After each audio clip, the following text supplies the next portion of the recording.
been arrested. Handcuffs. क्या हुआ? आजादी इज़हार राय हुआ क्या था? कैदगान।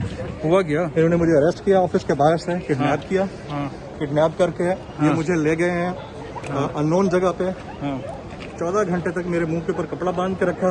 हाँ ये मेरे हैंड कफ्स हैं। हाँ मैं आज़ाद शहरी हूँ इस मुल्क का। हाँ मुझे नंगा किया गया, हाँ मेरे चपेटे मारी गई मुंह के ऊपर।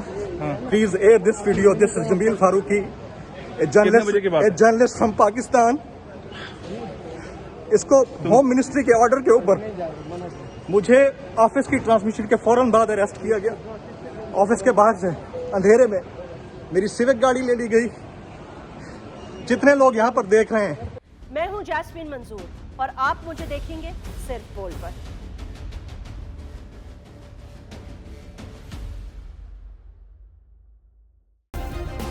सब्सक्राइब करें और बेल दबाएं ताकि कोई खबर रह न जाए।